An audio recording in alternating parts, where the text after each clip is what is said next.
Everything is fueled from me wanting to be a better person on earth. It's time to do your part.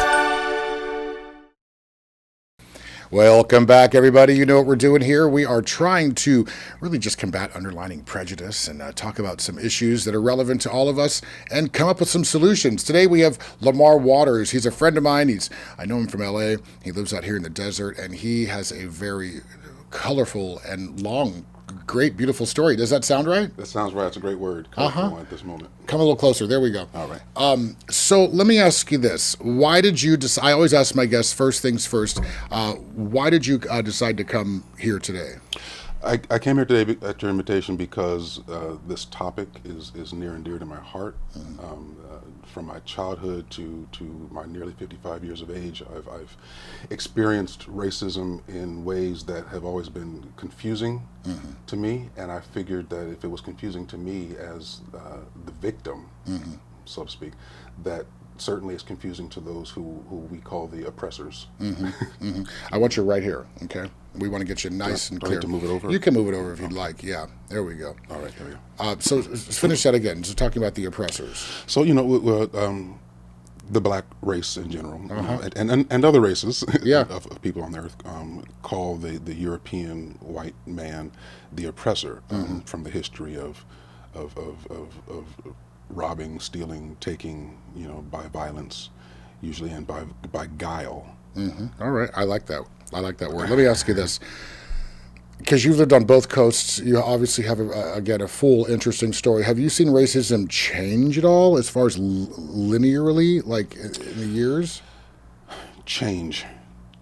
I don't feel that it's changed at its core.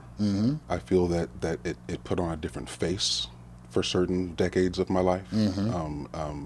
But again, a mask is a mask. The underlying face is there and is real, and I don't see that it's really changed. What about regionally? Do you think that has something to do with what racism looks like, as far as where you are in the U.S. or the world? I don't know that I could really adequately answer that because I haven't been, in many places in the country. As you said before, I was born in Pasadena, California. I grew up in a city named Columbia, Maryland, and let's take the time to talk about that. Tell us about you and your upbringing, and Okay. Well, I was born in Pasadena, as I said, and when I was in kindergarten was when my stepfather and my mom moved us out to the city called Columbia, Maryland. Columbia, Maryland was established by a man named James Rouse, a white man who his primary focus and reason for establishing the city was to create a place where racial relations were not a problem, but that we worked together, we lived together, we as I mentioned earlier, outside, there's a lot of interracial relationships that even developed, in my own family and in most of my friends. I grew up in a neighborhood in that city. All the neighborhoods we grew up in, we had about 3 houses, I guess, during the time I was a child. But every neighborhood was very integrated. I had neighbors of all backgrounds and ethnicities. My mother was very good at teaching us to, quote, remember that we were black, even though we were living in an upper middle class, mostly white community. And what she meant by that was there was no black supremacy type of a theme to it. It was more know where you came from to get a better grip on where you need to be going. But it sounds like Columbia was incredibly progressive for the time. Incredibly progressive for the time. Was this like an experiment, almost?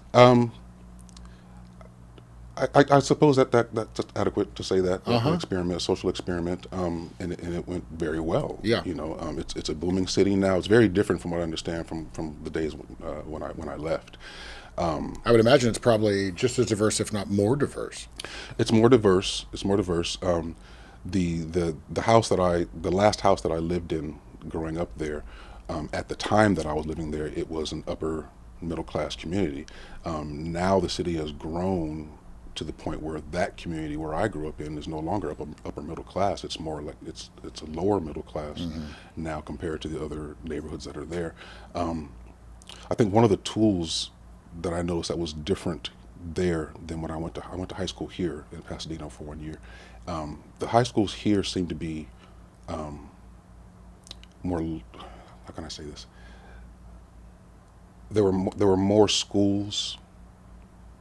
So it was easier to segregate. Right. You know, but where I grew up, you know, the lines, I guess the district lines that were drawn were so encompassing, you know, that you would have, by the time in elementary school, there were many elementary schools. In Columbia? In Columbia. But by the time you got to high school, there were few of them.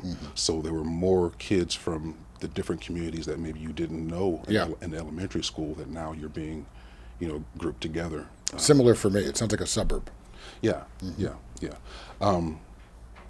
I grew up in Columbia, like I said, mostly with white people, white friends. You know, I did have black friends, but most of my friends were white friends, and a lot of Jewish white friends, especially. And race was just never really an issue. My very best friend, his mother and I we're still Facebook friends, and we play Words with Friends together and everything. And I'd stop by their houses on the way to school, and then he and I would walk to school together. Through the woods of Columbia, Maryland, and every morning, you know, she'd make us a little breakfast snack and, you know, send us on our way. I went over there and I watched. I hated MASH, but it was a family that I loved, and so I sat and I stomached it. It was my mom's favorite show. Oh God, I couldn't stand With the drag queen. Yeah. So it sounds like you had a good childhood. I had a great childhood. It was very Huckleberry Finn. You know, I spent all my days that I could in the woods, you know, exploring the creeks and catching crayfish and critters and such. And you know, and I had my first kiss in the woods. And you know, we were being children. Yeah. We were being children. We weren't being white children. We weren't being black children. We weren't. At the time there were very little, a very small Latino community. I barely remember Latinos. Some Asian, you know, but it was mostly black and white. You know, but it was never, I don't remember there being an issue about being black to a white person until I got to high school. And even then it was very little. So how old were you when you first experienced like real racism? The first time that I remember being called a nigger was when I was a small child. It was before we even went to Columbia. It was in Altadena, California. Wow, in LA. Yeah, my little friend across the street, you know, we go over there, we play together, and one day we got, you know, kids always, they fight, then they make up the next day and they're playing Tonka trucks again, you know, but we got into an argument about something, and he called me, you know, a little black nigger boy, you know, and we got into a fist fight, you know, I was little, and I remember going home and telling my mother what happened, and I don't remember every detail of her reaction, but she didn't make a really big deal about it. You know, wow. She didn't storm across the street to confront his parents or anything like that. You know, Did she console you, or she just let it? She consoled me. You know, I vaguely remember her saying something like, you know, it'll be all right. You know, some people are just like that. She didn't say white people are this or white people are that. She said some people are just ignorant. And it seems like you respect that response. I did. Yeah. I did. You know, we weren't a militant family. You know, as these people, you know, say a lot about a lot of black families. We weren't very militant. Again, you know, I recognize some of the differences in being brought up, some of the stereotypical differences of being brought up in a black household, as opposed to, and I can speak on this because as I said before, you know, I spent a lot of time not just having white friends, but being in their homes. You know, listening to their, you know, having dinner with them, listening to family talk, seeing their culture, and everything like that, you know, and yeah, I noticed, you know, some differences, but they weren't differences that were like, oh God, I should hate white people, or oh God, they should hate me. Let's move into your adult life, because I know that, as we all have, you had to deal with racist instances and issues in your adult life. So it sounds like you were fortunate as a kid, well into your teens. Yeah, some people will call it fortunate, some people will call it protected and isolated. Okay. You know, they say you hadn't experienced the real world yet, which I hadn't, you know, until I came back to California as an adult. And that's when I began to have the racial profiling incidences and people. There's a lot of angry drivers in Los Angeles. Everywhere, but yeah. You know, Please, I've been one of them. Go ahead. you know, so it wasn't until I'd say I was in my mid-20s when the incidences of racism started coming more frequently. You know, and I'm not going to say that every other day there was something that happened. It wasn't like that. It was more like it was so few and far in between that when it did happen, each time I was as shocked as the first time. Wow. You know, because and this is like what, being followed in the store or stuff like that. Stuff like that. You know, there was one specific incident that happened. It was with the police officer, and I was in Glendale. And I was driving through Glendale looking for an apartment to rent, because you can't find them all. This was earlier, before the internet was really, as widespread as it is now. So I was just driving around looking for a sign, for a rent sign, and I was driving south in a traffic light, and I was maybe the second car behind the first car, and a white female blonde police officer was coming north up the street, completely opposite direction from me. And when the light turned green, I saw her see me. Now, a lot of our white friends in your audience may not understand what I mean by that. She saw me. It was an eye-to-eye contact thing, and I could see in her eyes. I said, "Okay, here we go." And you knew she was an attorney. And I knew. And so she came around and she made a U-turn, and there was still maybe 3 cars in between she and I. I made my left turn, and she followed. She got behind me. She followed me. She pulled me over. And so I asked her when she pulled me over. I said, "Why am I being pulled over?" And the first thing out of her mouth was, "What are you doing in Glendale?" What? That was the very first thing that she said. "What are you doing in Glendale?" I said, "I'm looking for an apartment to rent." "Why did you pull me over?" She said, "Well, your tail light is out." Okay. Which it was. I was having a little, a little fuse issue that I knew about. All I had to do was jiggle a fuse, and I showed her that, So I showed her that, it would come back on. I said, I'll go and get it fixed right away, And she said, "Okay."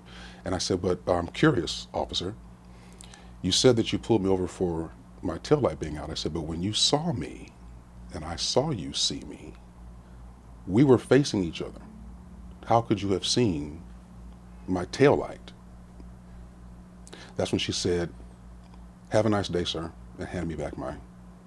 She wouldn't answer you. She wouldn't answer my question, and I didn't press the issue because I knew that, first of all, You knew that she knew. You knew exactly. Yeah. That she knew exactly what you were going with. This was, question. and this was a female white officer, and I knew that if I inherently knew, not because I had experienced it personally myself, but I knew that if I caused any much more trouble, she could have called the other officers out of the sky on me. Oh yeah, no doubt. And it would have turned ugly quickly. It could have turned ugly quickly because I'm not a quiet person. I don't usually keep my thoughts and opinions to myself. I do try to be respectful. I respect the police. I'm not one that says, F the police and I can't stand them and so on and so forth. No, we need them. We always talk about the talk here. Did your parents have the talk with you about how you need to deal with police when encountering them? They didn't. Wow. They didn't, because as I said, growing up in that city, I never felt I didn't feel that. Wow. I didn't have friends who had experienced that, or at least they never mentioned it to me. You're like a unicorn. I'm like a unicorn. Yeah. I mean, for real, because this is stuff that, as far as, my experience as far as a man of color growing up in America, every time I left my house, it was always kind of in the back of my head that I had to make sure that my conduct was a certain way, and seeing cops would scare me, you know what I mean? Which is unfortunate. I think in my adult life, as I started to understand and I got a little more confident, police presence didn't intimidate me, but I was trained to be a little worried about that. Well, this is why, as an adult, when these things happened, it was so shocking to me each and every time, because I wasn't given that talk. That kind of thing wasn't even really discussed. My parents, my grandparents, my aunts, my uncles, my elders, the focus for them in teaching us, the younger generations, was to be a good person, period. Right, the golden rule. The golden rule, to be respectful of your elders and people in authority, to have a certain level of integrity. All those things were taught to us as the key issues. It wasn't, you have to be careful out there because you're black. I guess they felt that their upbringing was suffice. And how do you think that, I mean, it's hard to gauge because you're only you, but how do you think that affected you in your adult life? How did that set you up for success? Because you've had a fairly successful career, you've got a very long, book of business. How do you think all of that contributed to who you are today? This may also be a unicorn response, but I really never felt professionally any problem because of my skin color. And I don't. Which again, most black people probably couldn't say. Right. It could be maybe I was being naive to it because of the way that I was brought up. There's a term or expression that people say these days, or they've been saying for a long time actually, colorblind. Yeah. I never considered myself to be colorblind, and I never wanted my white friends to be colorblind. I want you to see who I am. My skin that I'm in is part of who I am. It's part of my experience. It's part of my highs. It's part of my lows. It's part of my woes. It's part of my triumphs. You know, I'm not colorblind because I see who you are. I respect it. I admire it. Sometimes I'm curious about it. Okay, speaking of curiosity, when I look at you, I know if a white person were to see you, they just see a black man. But when I see you, I see just a tapestry, just a rainbow of. So you are. What are you? I'm a human being, Brian. I asked for that. Let me be more specific. I have a heritage of Irish and Italian, African American, and Choctaw Native American. And is it safe to assume that you identify as black? Identify as black. Yeah. That's. I have people in my family who are black, and they are as lily white as Marilyn Monroe. Okay. And I've seen some of the pictures of your family. We're going to get to your kids here in a little bit. But as far as talking about colorblind, moving into colorism, talking about some of your family who are all different shades of black, do you think that you might have had a little bit of privilege because you're not as dark as other people? Do you think that might have enhanced your experience? Well, I'll start with that with speaking about my own family. I'm about the brownest one in my family. Most of my family are very light-skinned, Okay. you know, or lighter than me. There may be one or two that are about my color, but for the most part, I'm the brownest one. And I'll never forget one time my mother's mother, grandmother Mildred, her children. She had 7 children. And their skin colors range from, you know, the one I was speaking of. She's so pale she can't even be in the sun for 5 minutes. She turns lobster red. Wow. Okay, and then This is the Irish woman. No, this is on the Italian side. Gotcha. You know, and then there's me. You know, the brownness of my skin, and my aunts and uncles, because some of them have very straight hair, wavy hair, very very light skin. They were always asked what you just asked me, what are you? And my grandmother took offense to that, you know. And but back in those days, of course, you know, racism was still at its peak, so to speak. And my grandmother said to all of us, she said, roses are beautiful. A red rose is beautiful, an orange rose is beautiful, a yellow rose, a white rose. They're all beautiful. But if you were to walk out into a garden, a rose garden, and all the roses were white, yes, it's nice, but how spectacular is it to see all of the colors together, you know, dancing off of each other and highlighting each other and complimenting each other, all those things. And contrasting all those things, you know. She said God, you know, made us the way we are for a reason. We may not understand it, you know, but there's a reason for it. And who are we? We didn't create ourselves. Who are we to say that what God did was bad? Yeah, I like that. I think people should always circle back to that. A, we didn't create ourselves, and B, we're all, you know, in God's image, right? This leads me to just something I just remembered, but my mom was light complected, and she was one of, I think, 7 kids growing up from Harlem to San Francisco. And I know her mother, they had to do a paper bag test. Have you heard of this? Yeah, and she always reminded me, right? Yeah. So for listeners that don't know, before, you know, depending what season it is, before the kids left the house, they had to compare their skin to a paper bag. And if they were lighter than that bag, then they could pass as white and were able to kind of live a little more freely. And that was pretty sobering for me to hear, you know, because you know you're black, right? But when you're told that you have to kind of hide who you are just to be able to fly under the radar with paper bags, it's very heavy. I'll tell you something. You know, I'm a Christian, and there's an aspect of the personality of Christ that I always go back to, and that was his compassion. Everything that he did, every blessing, every healing, every whatever he did, every lesson that he taught was based upon his compassion for the fallen state of mankind. You know, that we all got something bad, you know, but he showed compassion and understanding for that. And so it confuses me because, you know, we when I say we, you know, black people especially, or some of our Latino brethren, they'll hear from a racist white person, you know, why don't you just go back to where you came from? Okay, which is in effect saying we want all of this for ourselves, just white, just all white. And I think, you know, human nature is like everyone wants to be good. Everyone wants to be. It's just natural. We want to be the best at what we do. We want to be have something that we can have some pride in ourselves, about.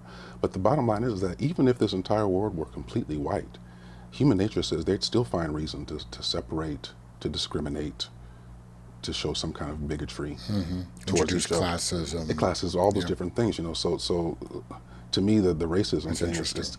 it's very childish. It's unthinking. But that's a really, it's interesting that you bring in Christianity, because I don't think you needed to introduce that to make your point, but I'm glad you did, because we're going to talk about that. But that's a very interesting, just reality, hypothetically or not. Even if this was an all-white world, they would still have these issues of people not liking each other for whatever reason. When there's a lack of compassion, that these things grow from that. Let's talk about the church and where we talked a bit outside, but there's been a disconnect as far as the message and then people's behavior. I would imagine this has always been part of religion, and I know that you don't have the magic answer. But for those I wasn't raised in the church, so a lot of what I see is just a lot of double standards and hypocrisy. Yeah. What do you have to say to somebody like me? I wasn't raised in the church either. I came to be a Christian I think I was in my mid-30s, somewhere around. I mean, we were raised as Christian. We called ourselves Christians. We had the family Bible opened up in the living room, and we went to church on Mother's Day and Easter and such. My mom sent me to Sunday school, but we weren't Bible-thumping Christians. Right. We weren't Buddhists. We weren't Scientologists. We weren't on any of the other offshoots of Christianity. We just had the general term Christian. My mother allowed us to have our own religious experiences, which I'm very grateful for. So when I came to Christ, it was me and Christ. It wasn't that I was coerced or talked into it, or there's a whole thing now. I see a lot on social media. A lot of black people say that Christianity is the white man's religion, and I'm like, balderdash. That's a word you don't hear too often. Balderdash. Isn't that a game? One of my favorite sayings is that a man with an experience is never, not ever, at the mercy of a man with an argument. Say that again, please. I'll simplify it. My experience trumps your argument. Yeah, because you've never been in my shoes. Exactly. Yeah, I like that. Exactly. And so. And people just need to listen, right? We're living in a culture where people just want to rebuttal and express opinion, like I just did with you. I'm sorry. It's okay. I am a Christian. I'm a licensed minister, and my problem with Christianity is what non-Christians' problem with Christianity is, and that is Christians. Okay, say that again. My problem with Christianity is Christians. Gotcha. Okay. Yeah. Not non-Christians. Right. And not necessarily non-Christians, because, my great aunt has a saying. She goes, "Don't be mad when sinners sin. That's what they do." I'm a sinner too. But I'm born again. But that's a whole other discussion. But what I'm saying is that it seems that Christianity, and this may be so for other world religions, I don't know because I don't study them, but in Christianity it seems that we get so stuck on the exact words that are written in the Bible, and nobody's taking the time to do research. Research is not reading a post. Research is not watching a YouTube video. Research is, I took a class in linguistics several years ago, and boy, did that help me with my understanding of some of the things that traditional Christianity says and believes. You have to research history, society, linguistics, translations, all these different things. I'm sure you're a professional person where you may be in an office scenario, and the higher ups, they send a memo out saying things that are very important, don't only deal with them through email. Because it's very easy to misunderstand someone just reading through words. text. Yeah. You don't have their tone. If you don't know them very personally, you don't know what they may have meant by such a thing. People get offended. The next thing you know, they're in HR having meetings, over an email.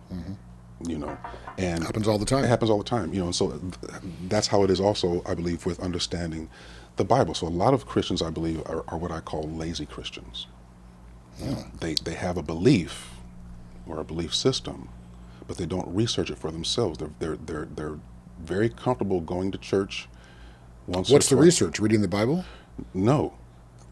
You wouldn't get an A in your academic courses simply by reading the textbook.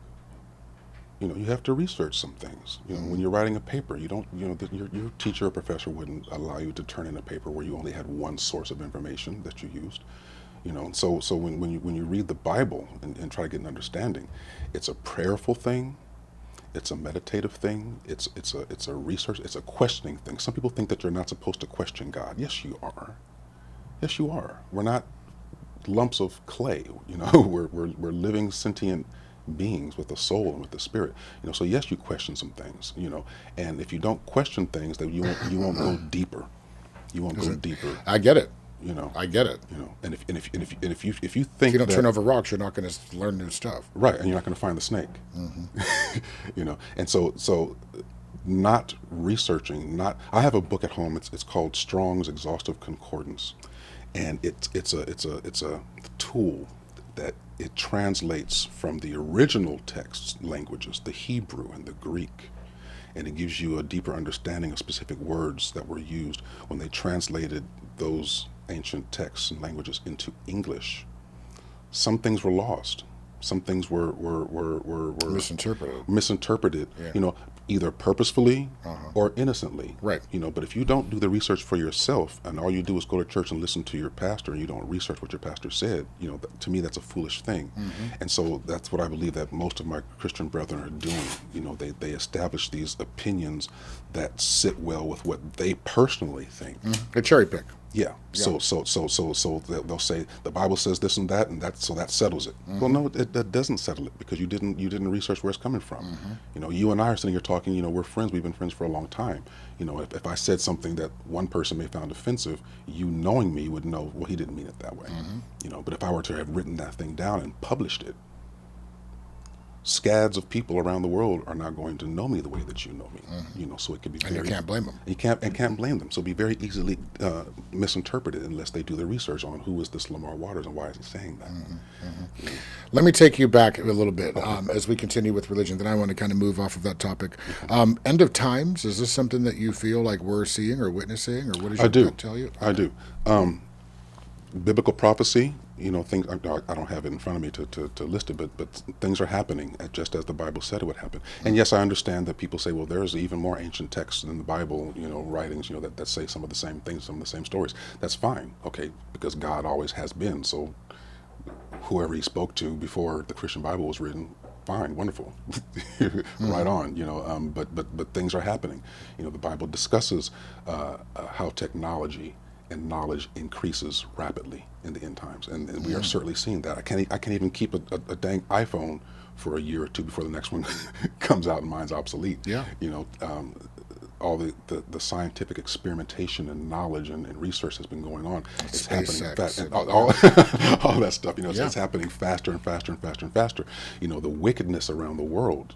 That's definitely something that's tangible. It's tangible. It's very tangible. And one person might say, well, it's not so much that the world is any more wicked than it always was. It's just that because of the internet, we're able to see things more. But no, I think that the core of mankind has always been what it is, and it's getting worse because we have now with modern technology, we have ways of fulfilling our sinful, wicked desires and thoughts and plans, that we may not have had. Those 7 deadly sins we're able to feed. Exactly. A little easier. Exactly. You can sit right at home on your computer and indulge in all of them, and create societies and cultures and clubs, that all enjoy the same kinds of things.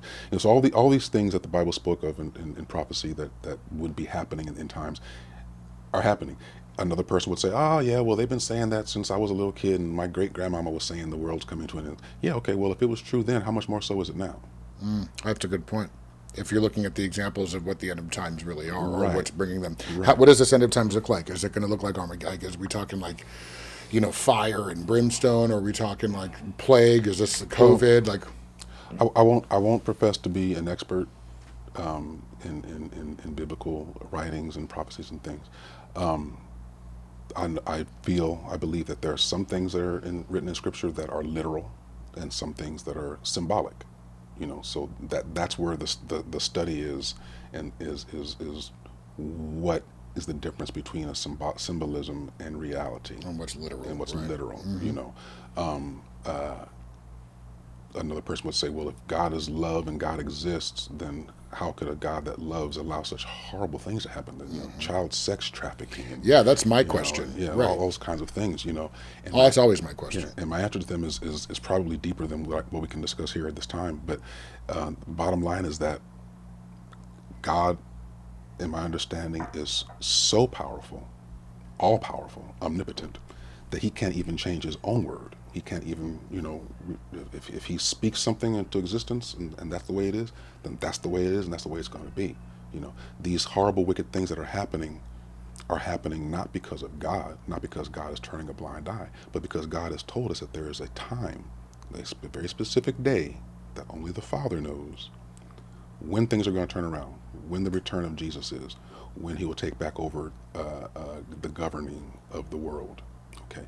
For now, again, it's a much deeper conversation I get into, but for now, our enemy, the devil, has control of some things.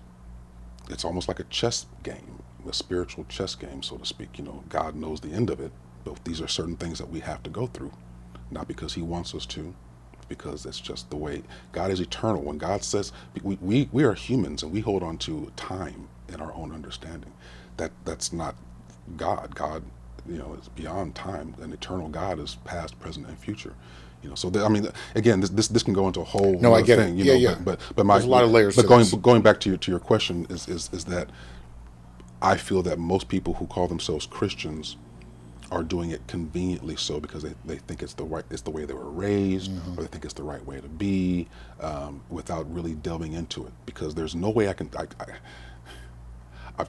try really not to get too hard on our president,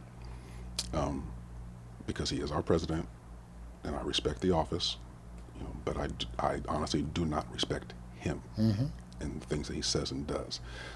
This is a man who, and we made respect is earned. Respect is earned. Yeah, exactly. And some of the things that he does and condones, are so blatantly.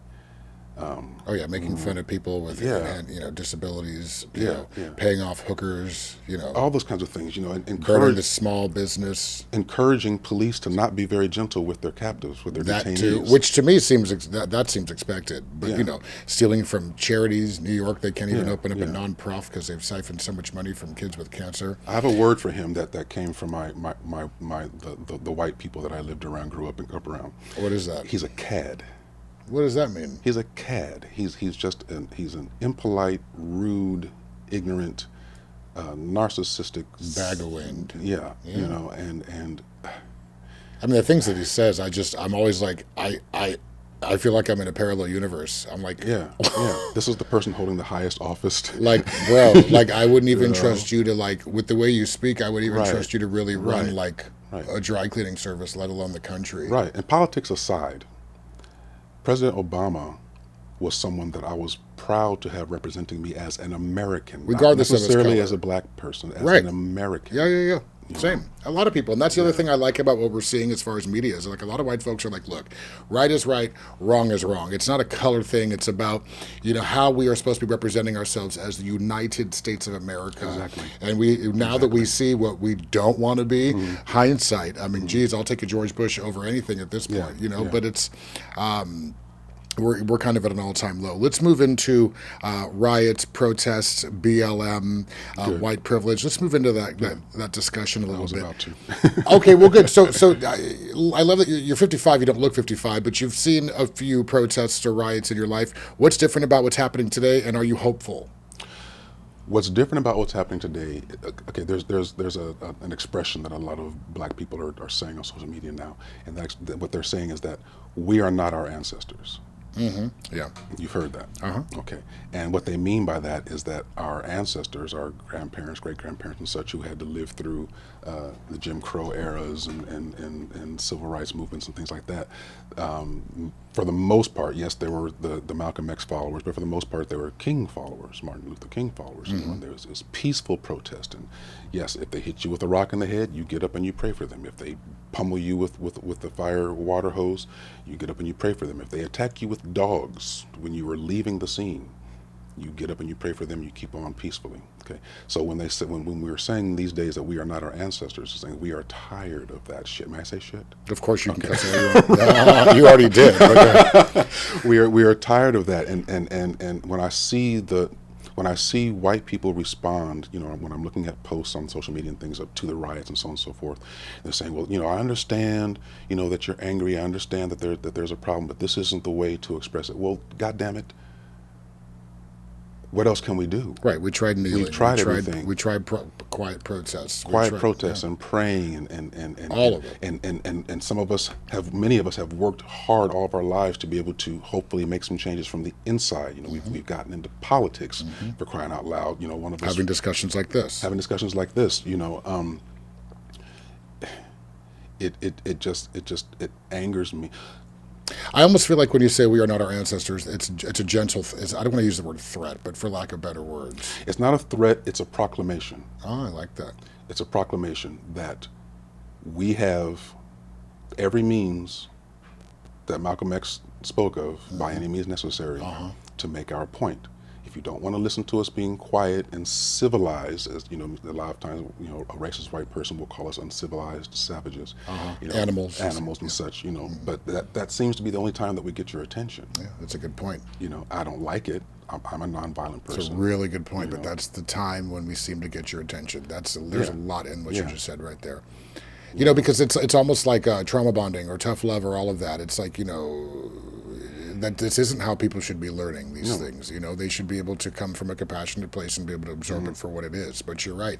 Anger gets reactions. When you take a child to a zoo and they're at the tiger cage and you allow your child to find a stick and poke at the tiger to see its reaction, and then the tiger reacts, and you're surprised at the reaction, or you're offended by the reaction, or you're saying, oh, the tiger did too much. Whose fault is that?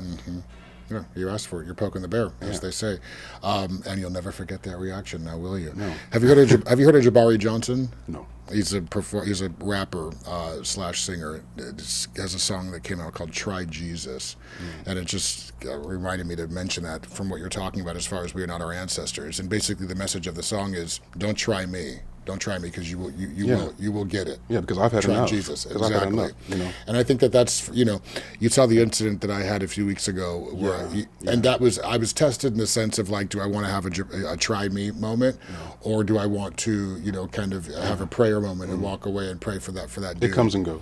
It does come and go. Sometimes it does, and I still stand by my reaction. I think that from sometimes you see things on social media and you see like people getting their ass whooped for calling people nigger, and sometimes it's gratifying because it's like it looks like that's what you needed. Yeah, you can, and what you asked for, and what you asked for. Any white person, I know they say, well, you guys call each other nigger all the time. Okay, but come on.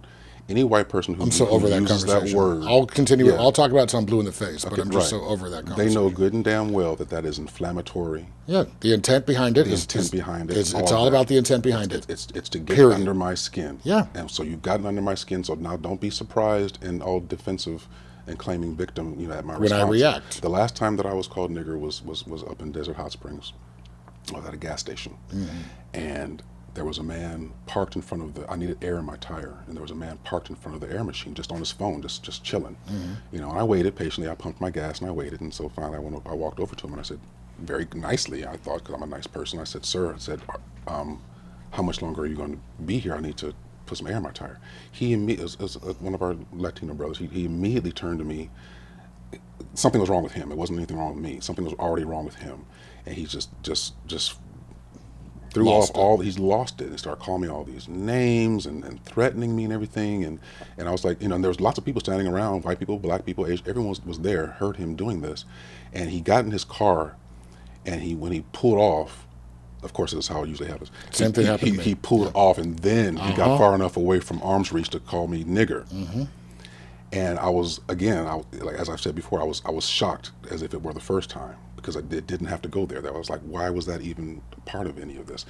And I stood there for a second, and he tried to pull away, and there was an old black woman at a pump across from me, and she ran up to his car, and she slapped him through his window. What? And I said, mother, no. I said, don't. I said, we don't need to do that. And she put her hand, she said, oh no. it ain't gonna be no nigga shit here today. Fuck that. Wow. And I said, mother, I said, he has just shown himself in front of everyone. Yeah. I said, he didn't hurt me. Yeah. I said, he didn't get in my face to threaten me or anything. I said, he showed who he was. I said, we don't have to show who he was, but she was from a different generation, and she had enough. She's a G. She was a G. I want to have her on the show. But I was concerned for her safety. This was a man. She wasn't. Well, she wasn't, because she was just the dignity that is taken from us when someone uses that word against us. Yeah. And she had obviously lived through more of it than I had. And she was just no. She said there won't be none of that here today. Yeah. And so I was concerned for her safety, so I went over. And he drove off after he drove off. He didn't go any further. But as I've said before, each time it happens, it's equally shocking, because you can't look at me, as we talked about earlier. You can't look at me and see what my genetic makeup is. When you look at me, you see brown skin. You see I'm a black person, and so it shocks me every time that naivete that I mentioned before, because I'm like, wait a minute, I'm a nice guy. I'm educated. Yeah. I would like to say that I've got a good amount of integrity and goodness in me, and the fruits of the Spirit. And speaking of fruits of the Spirit, it's a biblical thing. The one that I have really learned during this resurgence of racism and racial issues in this country is temperance. Okay. Hold on. I want you to elaborate on that. Okay. But before you do, I want to ask you a quick question about the last topic. Was it an easier blow coming from a man of color calling you a nigger because he was Latin? It was not an easier blow. It wasn't, because it stung just as equally. It stung just as equally because of the intent of it. The intent of it. I wouldn't care if a baby, and this happened to me before, a baby back when they had glass baby bottles. My little sister, when she was a baby, she took her bottle by the nipple and she whacked me over the head with the glass bottle. She was an infant, but it hurt just as much as if someone else had done it. So it doesn't matter the source. We say consider the source. Well, in certain things like that, it doesn't matter where the source is. That the intent was to sting me, was to hurt me, was to say something. That man knew nothing about me. He didn't know that I was a good father to my daughters. He didn't know that I was a minister. He didn't know, that I was a cousin minister. He didn't know anything about me. He saw my skin color, and because he was angry about something, he used what he thought was the deepest, most hurtful weapon that he could muster at that moment. So it didn't matter that he wasn't white, because I got plenty of that from white people too. But it didn't matter that he was. We just moved here to Palm Springs, and before we even were officially in the house, we were moving furniture into the house. A neighbor who lived 3 houses down, it's been too hot, so we didn't want to move during the daytime. We were moving in at night. He comes down to the house with a gun drawn, and this was a man of color, Latino, questioning us, what are we doing, so on and so forth, all these things, with a gun. Did you call the cops? I didn't call the police because we were just moving in. Yeah. And, there was, the community has about 50 houses, but most of them are abandoned right now or just not lived in. And so only on this one street are there any people living there. And I thought to myself very quickly, you're just getting here. What I'm hearing is that his suspicion was a little justified. His approach was foul. His approach was foul because the next day he came over, and our new landlord was there, and our new landlord is a Jewish man, and our landlord, when I told him about the incident, the first thing he said to me was, "Well, do you think?" My daughter, he said, "Do you think it was a racial thing?" And I didn't want to say that. Not that I didn't want to say it, I didn't want to believe that. I'm not one of those black people that finds a snake under every rock. You understand what I'm saying? Right, trying to pull the race card every chance. I don't do that, until I feel that it's blatant. Either I see it's blatant, I hear it's blatant, or I feel it very deeply. Yeah, intuitively. Intuitively. I didn't feel that at first, but I'll tell you what made me feel it. It was the next day when he came over and he was talking to the landlord and myself and my partner, and I was trying to reason with him, and I said to him, you were being a very irresponsible gun owner. I exercise my Second Amendment rights too. Let's not get that misunderstood. Okay, I just didn't happen to have it on me at the time. It could have been a very ugly situation. I said, but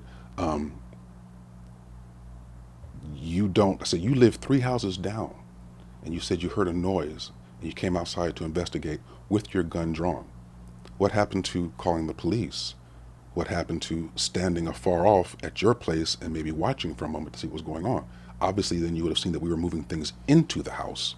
And you knew, the whole community knew, that for months that house had been being worked on, empty, was being worked on, getting ready for renting. There's nothing to take out of it. Nothing to take out of it, Right. you know. So this is what he said. He knew what was going on. This is what he said that made me realize it was a racial thing in front of all of us that were standing there. I said, why would you do that? He said, well, I'm very protective. You know, we've had break-ins and everything. We're very protective of the community. I said, that's fine. I said, thank you. I appreciate neighbors that are watchful. I'm a watchful neighbor myself. That's fine. I said, but it was your method. And he said, well, I would do it again. He said, as far as I know, you could have been here to rape my wife. Okay. Now, do you see on my face that there was that word flabbergasted was where it was. That's what I was feeling at the time. I said, rape your wife. And that's when I saw him see my color and say that. He wouldn't have said that to my Jewish landlord. You understand what I'm saying? Yeah, I do. So You were a threat. I was a threat, because of my skin color. It was nighttime, and there was 3 black guys. Yeah, we want to rape your wife. That's what we Right. came out. Moving my own beautiful and expensive antiques into my own Right, home. But he didn't see that. Everything's so. And he didn't even take the time. Fear-based. Fear-based. He didn't even take the time to see what the situation Right. really was. It only took 30 seconds to assess that you all were moving things in. Right. But To an empty house. But he came, as soon as he saw us from his 3 houses down, he came immediately to us with that kind of an attitude. Yeah. So it was at that point that I realized, yes, it was a racial thing.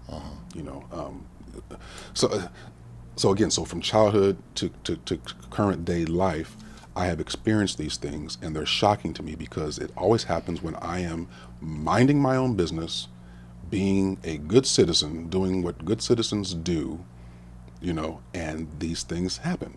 It always comes out of left field. It comes out of left field, but again, it may be random to me, the victim, but it's not random to the one who's perpetrating that level of hate, because they say that word with specificity. Yeah, we know that white kids like rap music these days, and everybody's calling each other nigger. I've seen so many videos. I'm saying, I said, these are white people fighting, and they're calling each other nigger. It's hilarious. It is. It's funny. I'm sure some black folks get mad about it, but I think for you and I, it's comical. Yeah, it's comical. It's comical to me. Comical. And it's comical because they own it. They believe it. They own it. They believe it. And that's why I try to tell people again on this topic. When black folks use the N word, it's cultural. It's not. It's a cultural thing. Yeah. Niggas in our music, niggas in our vernacular with each other. It's cultural, and it can be used as a term of endearment. I know you don't, and a lot of my friends don't like it. I always look at it as it's. You look at gay cultures. We've had this conversation before. Latin cultures. Everybody has their thing. Everybody has their vernacular. Everybody has their words, and that's just one of our words. Right. You mentioned having girls. You mentioned having kids. I ask parents this often, and I'm going to ask you. I kind of already asked you before, but do you have hope for them? Are you worried about the future as far as them and them in it? I have great hope for them. I rarely pat myself on the back for anything because I don't live in a bubble, and as has been said, it takes a village. So I know that my daughters, even though they were raised by myself and my ex-wife and my partner, those kinds of things, there was always other input into their upbringing. And my youngest daughter has just turned 20. My oldest daughter is 28, and I'm very proud of them. They are good girls. They always have been. Intelligent, academic, focused, imaginative, all those things. And my youngest daughter especially, she's very verbal, with what's going on in her world today as a young person, living in this culture and society. So she's active. She's active. She defends. She's just like her dad. When I grew up, I was always the one. In Columbia, Maryland, we were introduced to. And this will also speak to our POTUS making fun of the disabled man the way that he did. Go ahead. Oh God, I was already a deal breaker, but once I saw that, I was like, this guy needs to go away. And then he tried, and instead of apologizing like a man should do, he made excuses for it. And people still backed him. Go ahead. But in our city, yes, there were schools that were especially for children who had special needs, but the ones who weren't having any kind of severe issues were in our regular schools. You know, quadriplegic kids, mentally, challenged kids, all those kinds of things. I'm trying to be politically correct when I describe I that. think you But are. but you know what I'm saying? Yeah. So Kids with disabilities. Kids with disabilities. I was always the one that took up for them. I was the bully breaker. Growing up, I was always the bully breaker, and my daughter, has become that also. She was a member of the whatever they called it at her high school, the Friends of the Gay and Lesbian Union, whatever it was. The Gay Alliance. Yeah, one of those kinds of things. She grew up. We raised her in a community that was mostly Asian and white, and so she didn't really have a lot of On purpose? No, it was Just happened to it be just where happened to be you in, lived. in Alhambra, and so she wasn't really exposed. She had a similar upbringing that I did. She wasn't around a lot of black people to be able to share the black experience with other people. She only had her own experience. And so that's what I believe. How it made her, how it made me, even more. I don't want to necessarily say insulted, but just surprised and angered by racism because she and I both grew up in a place where it wasn't such an issue. So if it wasn't such an issue in this microcosm of society that we grew up in, then why is it so hard for everybody else? So when those things happen, it's so shocking. It's painful. Because you're like, why? Why? Well, we know it's taught. And I don't want, I'm not sitting here trying to be holier than thou. I'm not saying that I'm this and I'm that and I'm that and the other. So why would you call me that? Oh my God, why would I'm white on the inside. I don't want to sit here and have anyone feel like I'm that way. Like I'm saying that I'm better than the average black person. No, I'm not. Absolutely not. But I've had different experiences. Good and bad. And so I come from a place More where, good than bad, though. More good than bad, which means that I came from a place where the bad stood out even more so because of that. I wasn't. I get that. You get it? I wasn't raised in that. I didn't experience it daily. I didn't have these kinds of problems. If these issues existed in the minds of the adults in my life, my teachers, my employers, all those kinds of, if those issues existed with them, I didn't feel it blatantly. My feelings came from the few kids here and in between who weren't raised in the community where I was raised, but they were still district to go to the same high school, or from police officers, sheriffs, Altadena sheriffs especially. Oh my God. So that's why it's been shocking to me, and this is why I wanted to come here and talk about it, is because I know that my experience is not typical. It's definitely if you not. describe a typical black upbringing, there are black people who say, "Oh, the Cosby Show, that was some bullcrap, that wasn't real." And I said, "Well, that's that pretty was much real. how my family was. Wow. I was Theo." Wow. And my parents were professional people. And That was real for a lot of people. It was real for a lot of people. Okay, so I want to take a left turn as I do. Earlier, you mentioned the word temperance. If you've held on to that thought, we can touch on that. Okay. But I want to. You mentioned that you believe in the Second Amendment and you are a gun owner. Talk a bit about gun control and why you own a gun. I don't feel like you learned that growing up. It doesn't seem like your Huckleberry experience that you needed to. Well, both of my fathers, my biological father and my stepfather, were both military men. My father was a drill sergeant in the Marines over in Vietnam, and my stepfather was in the Air Force. My father, who was the Marine, cannot stand guns. He does not own a gun that I know of. Really? That's not something to hear every day. He went completely opposite, of that. He doesn't like them. He's seen death and mayhem and destruction and things. He just doesn't like them. That same father was a Golden Gloves boxer, so he's not one that you would want to mess with. Yeah, he didn't necessarily need a gun. He didn't. He was holding two. Right. And that's kind of where I got that's why it took me so long to get my own gun. I come from an upbringing that said, if you've got beef with somebody, this is why I hate gangs. I never pledged a fraternity, and I would never join the military. I don't like being told what to do, for one thing. If something is wrong and I think it's wrong, I'm not going to do it for peer pressure. But I was always taught that if you've got a problem with somebody, then you be a man and you handle that. Not necessarily in a violent way, but you handle it, as the man that you are. You don't need to pull out a gun or go get a gang of people to beat up somebody for you. If you can't handle it yourself, then you shut up and you suck it up. you be a man. Yeah. You know, and so gun ownership, even though I've wanted one for a long time, I never got one because I never, again, going back to my faith, I've always felt that God has protected me. You know, I've had many very near death incidences, you know, altercations with other people that could have turned, you know, really, really bad. You know, but I never owned a gun. I used to have a very, very bad temper, and so that word temperance is going to come back into this. I used to have a very bad temper. I was hot-headed. You know, you couldn't tell me nothing. You know, I didn't care who you were, what your title was, what your age was, what your experience was. You know, you were not going to disrespect me because I felt that I was always a respectful person, so I wasn't going to stand someone disrespecting me. So I knew myself well enough at that time that Lamar, you don't need to have a gun. Because you will kill somebody. Because you will spend the rest of your life in prison. You do not need to have a gun. Okay, so temperance came around as I grew closer to God, and another thing that we'll touch on the issue of race, and the people especially the white people who deny that there's racism. We've heard that too. There's no racism. We had a black president, for crying out loud. There's no racism. No racism. I took the time to look at myself in the mirror, and I do it with regularity. And when I don't, sorry, go ahead. And when you don't, when I see something in myself that I don't like, I take steps to change it.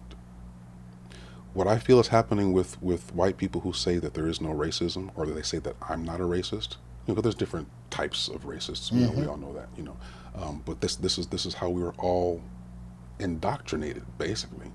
And so, to me, that kind of person will take a look in the mirror and see something ugly and turn from it, as opposed to changing it. We don't want to see ugliness in ourselves. We don't want to confess to a mindset that we've held on to for so long, and then now we're realizing, maybe I should rethink that. We don't want to do that because that says that we're wrong. Nobody wants to be wrong. Well, and that's part of why we're doing this podcast, right? Give us more of a tangible example of how you might have looked in the mirror and realized if something was wrong and what you did to change it.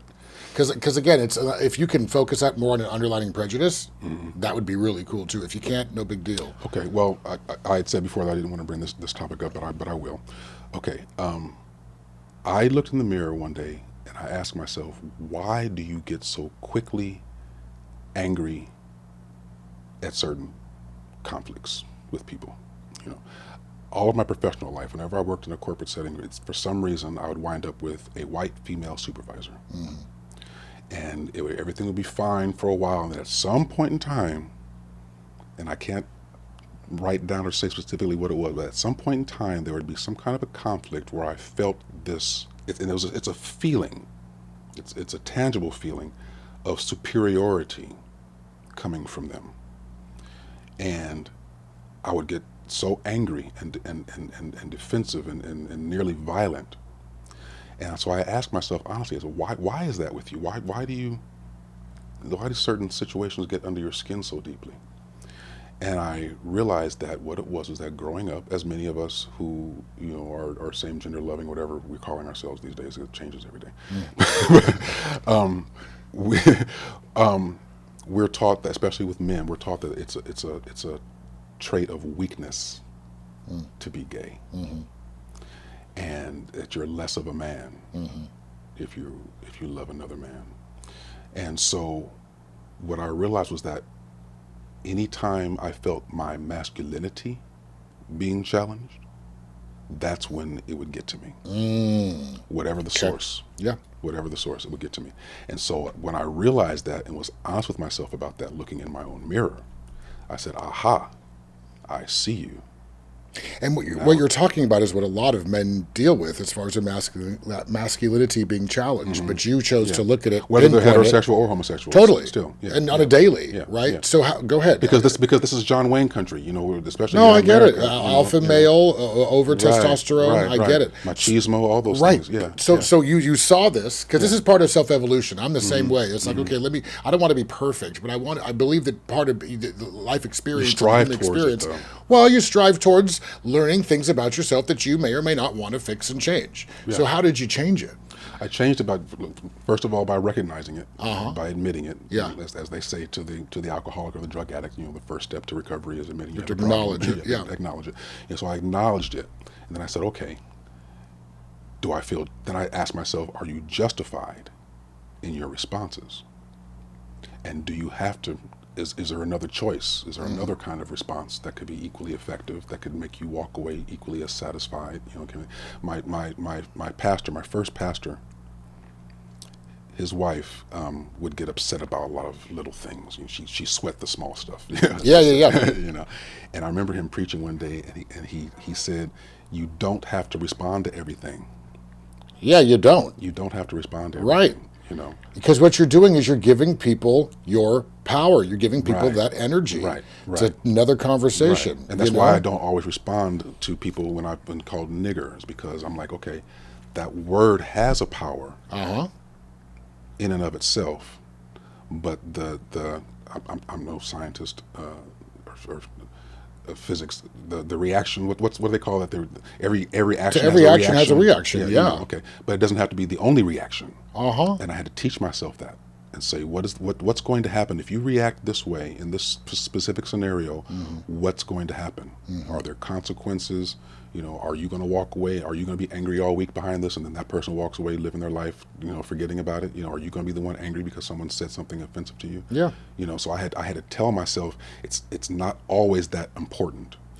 Let me jump in, as I've been doing often, and I will always do. That's what you do. It's your show. It's right. I'm going to always do it. But what I like, what I'm hearing, and this is really talk about a solution, because we're going to wrap this up in a minute. Okay. But it seems like when people look at situations like this, it's like, what can I do? Right? It's a Herculean task. There's this huge mountain I got to climb. It's too much. But it's not. It's just every single individual instance. It's taking a minute to evaluate what you're going to do. Right. Same thing when I had that situation a few weeks ago. I had a moment to say, okay, what am I going to do in this situation? I can get out of my car and look for some sort of bat or something, or I can say, okay, it's all love. It's all, it's in every. So I guess my point with that is that, again, it's not going to be some huge, drawn out experience that needs to be really delved into. It's about each individual experience.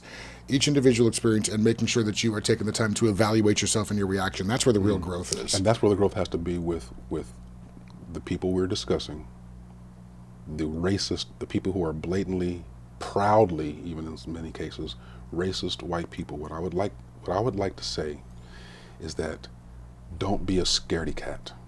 Well, listen, because I always ask people towards the end, what would they like to add? And is this part of it? That's part of that. Because I'll continue. Don't be a scaredy cat. Don't be a scaredy cat. You know that there's a problem. We all know that there's a problem. Don't put your head under the sand because it seems insurmountable. Well, I can't do anything about that. That was my ancestors. That was the founders of this nation who did those things. So no, it wasn't just them. Research it. Pay attention. Redlining, job discrimination, all kinds of things. They're still happening. Don't discount my experience because it's not your experience. Right. Yeah. If you're a person, have some empathy. Have some empathy. Have some empathy and have some real honest self-reflection. Don't be afraid of what you see in your mirror. And again, that's why we're here today. I like that. Yeah. Don't be afraid to be afraid of what you see. Yeah. Yeah. It's okay. Yeah. You be afraid of it. Fear is a real thing. But have the courage to combat it, especially within yourself. It all starts with one. There's no blanket answer for any of this. It all starts with one, with each individual. And you as an individual, you racist person that I'm speaking to right now, take the time to say, I may not see in my life experience issues and situations of racism, but it can't be a lie because too many people are talking about it. It's real. Don't discount my experience. Talk to me about my experience. And don't be overly defensive. I'm not expecting you, 2020 white person, to fix the problems created by people from the 1600s. Nor am I asking for an apology from you. Nor am I asking for an apology because it wouldn't do any good. What's that going to do, an apology? No. Right. I'm asking for a recognition, as I said before, about I don't like the term being colorblind. I'm not colorblind. I want you to see. And recognition is education. And education. Recognition is knowledge, right? Yeah. It's like saying, okay, I don't know this. If I don't like black people, okay, that's my choice, but why don't I like that? Yeah. Right. Make yourself get very specific. Yeah. And then when you do that, when you get so specific about your reasons for not liking black people as a whole, what I believe that you will find is that it was a specific scenario or something that you were taught, that does not go across the board. You don't know every black person on earth. Right. So how can you say all black people this, all black and people everybody that? generalizes. Yeah. It's interesting that you use that as an example because it's true. Maybe somebody in your experience as a kid stole maybe the girl you liked a black dude instead of you. That could be a seed planted where you're going to start resenting black people. Maybe you had some sort of neighbor issue. Maybe there's infinite reasons as to where the prejudice. Maybe you were bullied by black people. That's even a better example, but that's true, right? You and I could talk for hours. We got to wrap this up. I'm a little bummed out because again we've just really scratched the surface. But as we talked earlier, you kind of have an idea as the format. So I'd like to ask you. We always like to give people solutions or suggestions as to how they can just do some work on themselves, right? So have you thought about that? And is there anything that you can contribute to that? I know that especially with this pandemic going on, that people are either stuck at home or they're over busy. Maybe they're at their job. They have a skeleton crew now, so people don't have as much. A lot of people don't have a lot of time on their hands to do things that they don't feel that are important, especially if they don't feel it's important. I was thought of opposite. I thought everybody's got a ton of time on their hands. But go ahead. You have time for what you want. Yeah, that's true. That's what it is. You have time for what you want. That's true. So what I would say is that want to be understanding.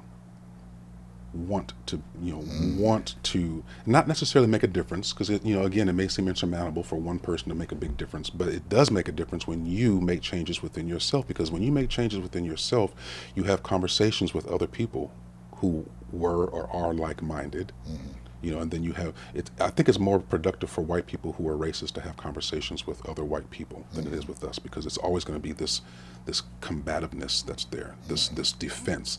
If black people cry offense, it's a natural reaction. When someone touches a wound, you're going to jump back and you're going to cover that wound, and you're going to be defensive. No, that doesn't pertain to me. That's not me. I don't feel that way.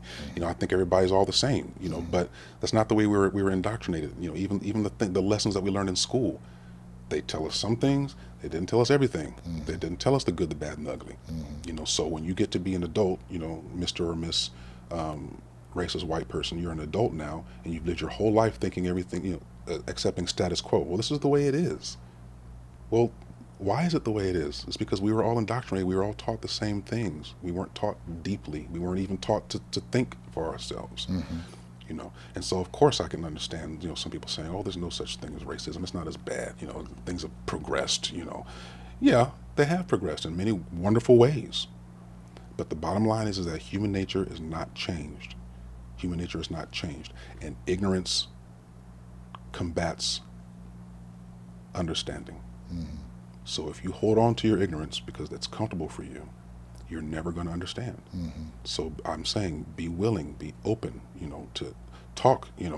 I know it may be uncomfortable for a white person who doesn't have any black friends or associate, whatever, to just walk up to a group of black people and just say, hey, what's going on with racism today? And that's not what you're asking, right? You're not saying walk up to a group of strangers and just start chatting them up. Yeah, right? yeah, but I'm saying, follow some things, look at some things on social media. If you're so concerned, take yourself to a school that's predominantly people of color, and just you can get permission to observe classes and classrooms. You just listen.